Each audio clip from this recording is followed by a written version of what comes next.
In the annals of history, few names provoke as much division as Sheikh Mujibur Rahman. To some, he was the architect of a free Bangladesh. To others, he was a dictator cloaked in the guise of a savior. And at the heart of this story lies a man who dared to challenge him. Bazlul Huda.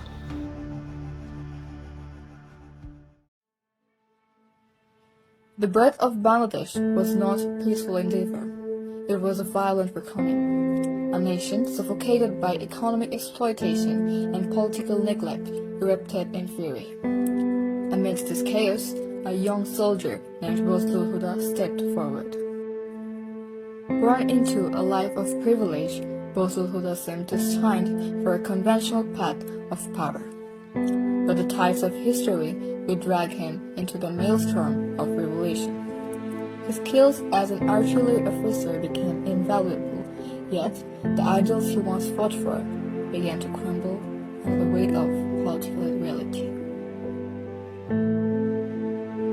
Huda wasn't just another soldier, he was sharp, methodical.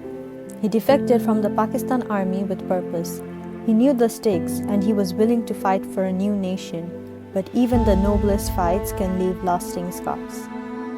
Huda was always quiet and calculating.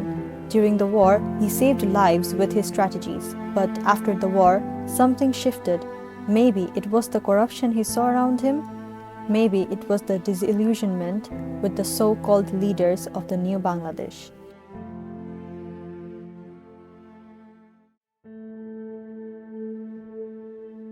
Sheikh Mujibur Rahman, hailed as the father of the nation, soon became a figure of controversy.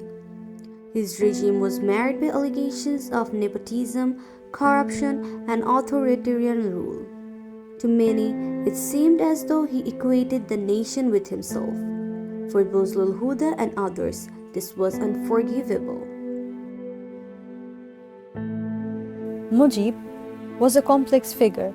Yes, he led the nation to independence, but he also concentrated power in a way that alienated even his closest allies. By 1975, many saw his removal as not just a political necessity, but a moral one. On that fateful night, Huda played a pivotal role. The man who once fought for liberation now turned his weapon on the leader he believed had betrayed that dream.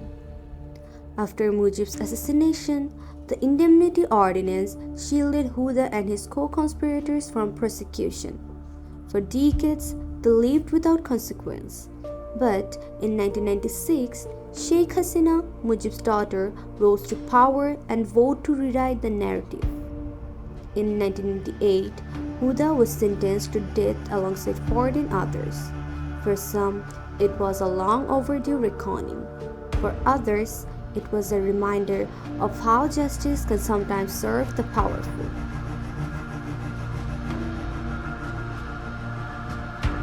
The truth of Huda's final moments remains shrouded in secrecy, but the questions linger, casting a long shadow over his legacy.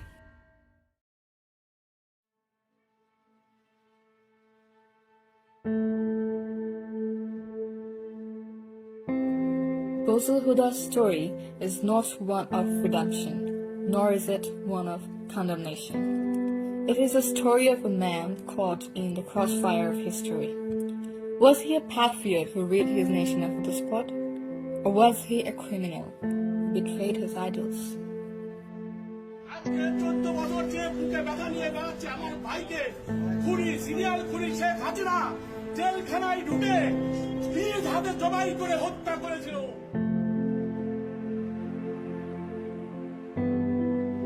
There are stories, disturbing ones. Some say Sheikh Hasina was there. They say she oversaw the execution, that a Hindu executioner slit his throat while she watched. When his body was returned to his family, his throat had been crudely stitched. What really happened that night? Only a few know. Mujib thought he was Bangladesh. He ruled as though the nation owned him, unquestioning loyalty. Huda's actions were extreme. But in the context of that time, can we call them unjustified? That's the uncomfortable question we must face.